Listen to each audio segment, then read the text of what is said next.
lost in night, in the wood, shadows fight. Don't take gold, can't take flight. Power's gone, nothing's right. Cauldron cold, no more fire. Potions fail, dreams expire. Spirits whisper, call me liar. In the dark, lost desire. Purchase cry, echo loud. Through the fog, through the shroud. Mystic force, once so proud, now just whispers in the crowd.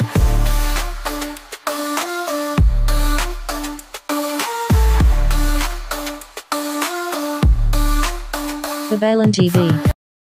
Hello Aquarius, welcome po sa inyong reading. So this is for March 15 to the 21st reading. Para po sa mga bago, don't forget to click the subscribe button, smash the like button, comment below kung kayo po yung nakaka-resonate, and hit the notification bell. Kung gusto nyo pong sumali sa ating live sessions, dun po yan sa ating kabilang channel, that is Babaylan TV. No? Yan po ang ating unang channel catered for our international audience. Nagla-live po tayo dyan. Pwede kayong magtanong, sumali, huwag po kayong matakot dahil very friendly, no, yung community. So Aquarius, marami tayong pag-uusapan tulad ng finances, career, job, no? Of course, romance for the most of you, kaya kayo nandito. Romance, different stages, no? Sa mag-asawa, mag-jowa, sa crush, sa no label, sa single, third party. Let's check, no?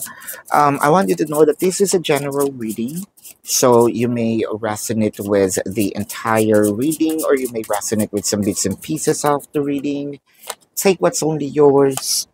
Gusto ko lang din pong ipaalam sa inyo na kung gusto lang ninyo sumali sa free personal reading, may paraffle po ako.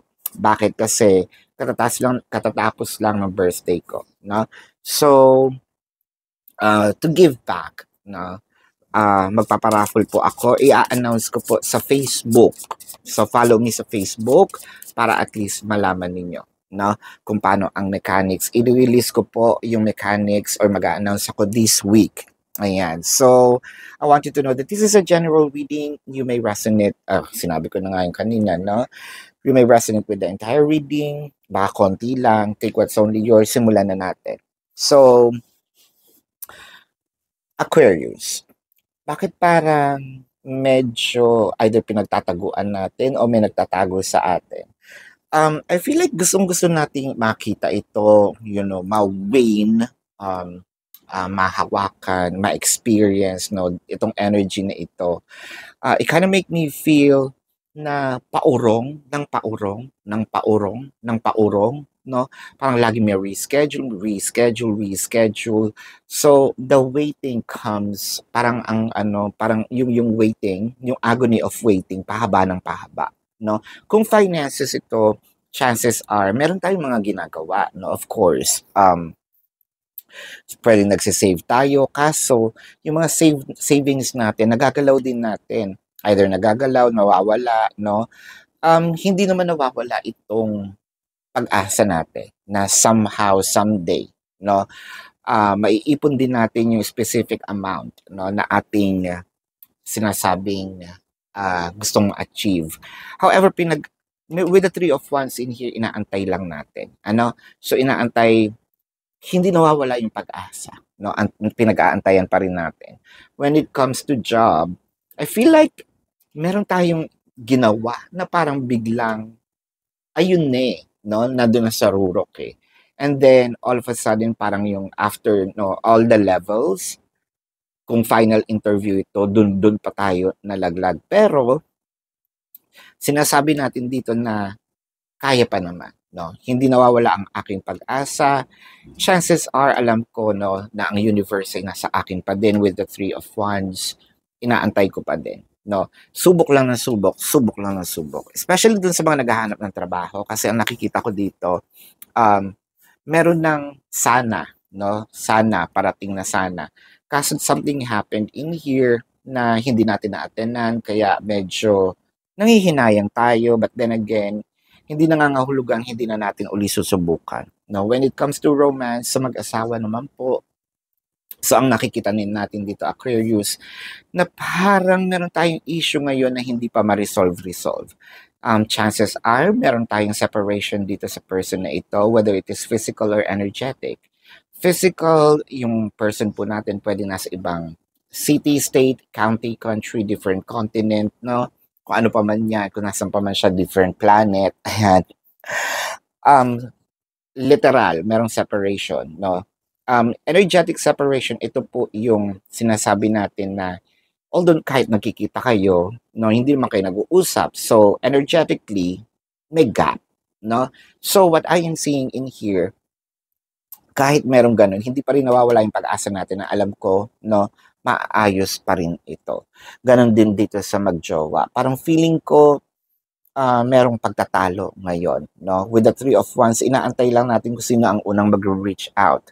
Chances are kung sino itong with the Five of Swords, yung parang sinasabi natin, somehow nakagawa ng mali, pero parang siya yung nauna na mag-react, no? I think that this is also a mutual, no? Reaction na may nagawa yung isa, sumigaw yung isa, lumaki. O, ayan. So, yun yung naging problema. Instead na sana na pag-usapan ng maayos, hindi na lumaki. Pero nangyari na. So, inaantay pa rin, no, itong pag-reach out ng isang tao. When it comes to singlehood, magkakajowa na sana, pero but something here kind of like off. Bigla mong tinanggal, binawi. Kasi it felt like your heart, parang your heart is missing someone. You don't know who that is. Or probably you know. But chances are, alam mo sa puso mo na hindi pa ito yung para sa'yo. And I feel like you want to explore more. No? Ganon din sa ating may mga crushes. Siguro hindi lang isa ang crush natin. And that's okay. Dahil crush lang naman ito. No? Kung no label naman ito, I feel like you're waiting dito sa situation. Kasi parang feeling mo, ano ba tayo? Kasi meron na tayong parang pagkakaintindihan eh. Hindi lang ako makapag-react na maayos dahil hindi ko alam kung ano ko, no, sa buhay mo. Ayan.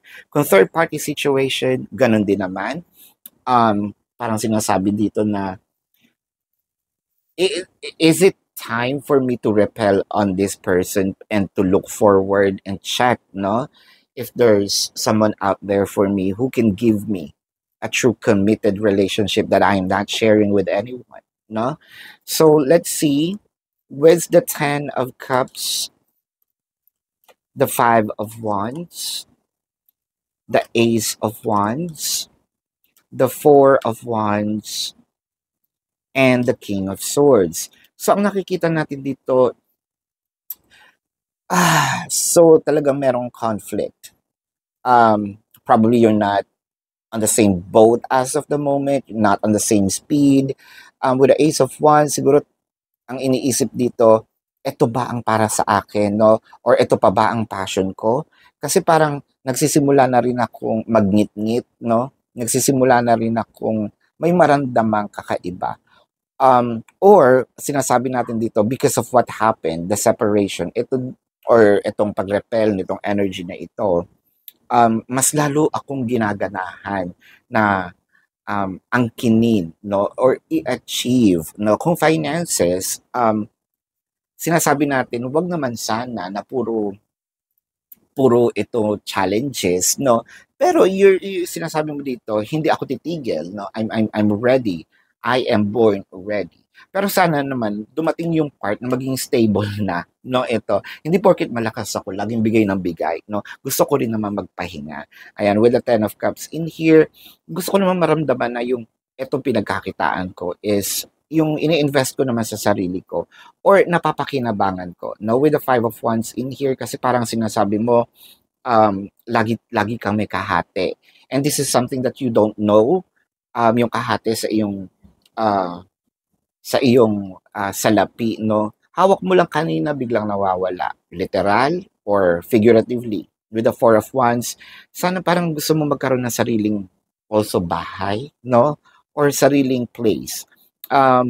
But still, the will is there, no? Kung trabaho ito, I think gusto mo naman yung nangyayari when it comes doon sa trabaho, na doon pa naman yung passion, hindi ka pa ganun ka burn out. Sabihin natin na somehow minsan no? Naiisip natin, absent, no? Naiisip natin na magpahinga. That's okay kasi exhausted ka na. Ang nakikita ko dito is more of, um, okay lang naman din magpahinga. Pero siguro gawin mo yung pahinga, lalo na kapag off mo na lang. Chances are hindi ka nag off dito with the Four of Wands. Meron kami na madali. Dapat nga bang madaliin? Yun muna ang tanong natin. Babalikan natin yan mamaya, no? So when it comes to romance, kung mag-asawa, ito pa rin naman yung mag-asawa, nandun pa rin, babalik pa rin yung passion nasa loob ng isang bahay. With the Five of Wands, I feel like meron lang talaga ditong conflict. And the King of Swords, I think meron lang ditong matabil ang dila, no? Masakit magsalita. Pwedeng parang one-liner pero tagos, no?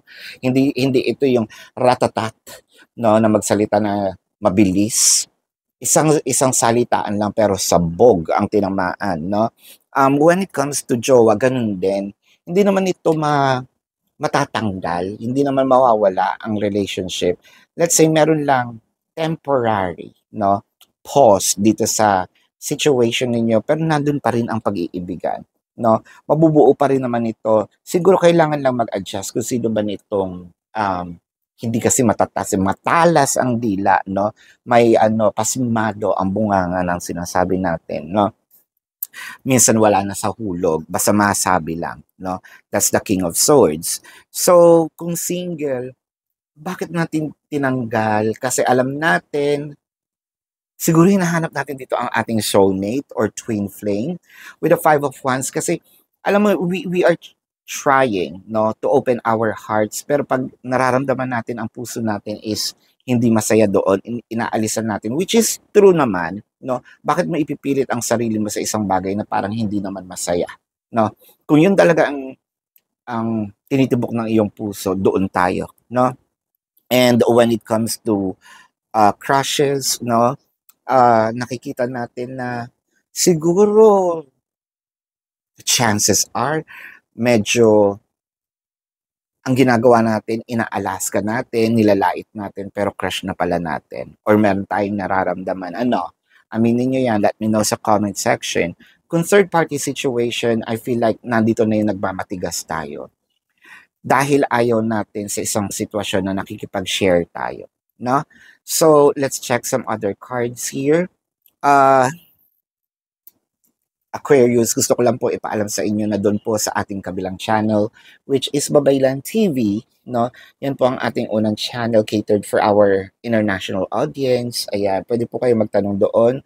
Kung hindi nyo po maabutan, pwede naman kayo magtanong dito sa ating comment section as long as yung question po is answerable by yes or no. Pero kung hindi po kayo papatulugan ng yes or no lang, dumiretso na po kayo dun sa ating website, no? Sa description box ng video na ito, merong website. Click it, you will be routed to my website. Nandun po yung information, question form, name, number, QR code, amount per question. That's for your reference. And if you want to book a private reading, nandun din po siya. Take advantage of the 4 questions plus 1 kasi discounted po yon. Pero kung wala po tayong funds, no, sumali na lang po kayo doon sa ating paraffle. Who knows, kayo ang manalo ng free personal video reading, no, which I am going to announce within this week sa Facebook po. So, abangan nyo. So, wait for me in Facebook. Hindi ko po dito i-announce yan. Hindi rin po sa TikTok. Sa Facebook lang po. So, I would really appreciate if you were gonna follow me there and join, no, itong ating free reading. So, tingnan natin ang ibang cards. Don't pressure me. So, I feel like meron pa talaga din dito merong galit. Meron pa din talaga dito merong ayaw pa. Hindi pa. Wag muna ngayon. Hindi pa. Kasi kung hindi ukol, hindi bubukol. Baka lalong sumabog. So, antayin lang natin. No? Tingnan natin ang message ng universe. Don't allow negative emotions to fester. If you are feeling frustrated, angry, or hurt, for example, just acknowledge that. So, ibig sabihin, kung meron tayong anger, kung tayo man yung taong galit, or nagagalit tayo sa tao natin, of course, anger is emotion, frustrations are emotion. No? It needs to be felt, pero hindi yun kailangan magtagal. Daanan mo. And then, probably, meditate or what have you, kung ano yung nakapagpasaya sa nood kayo ng Netflix, what have you, no? Um, just acknowledge, instead of fighting your feelings, go with them and work with them. Then true healings can really begin. I feel like there are sabihin natin curses, no, or traumas or whatever it is that's kind of bothering, no, itong energy natin. I know that it needs cleansing, no. So let's check the zodiac sign of your person. Now, this can be their sun sign or a placement in their chart. So I am seeing Leo, Sagittarius, Pisces, Scorpio, uh, Cancer. Yeah, so this is your reading. Love and light. Namaste. See you po sa susunod na readings. Goodbye.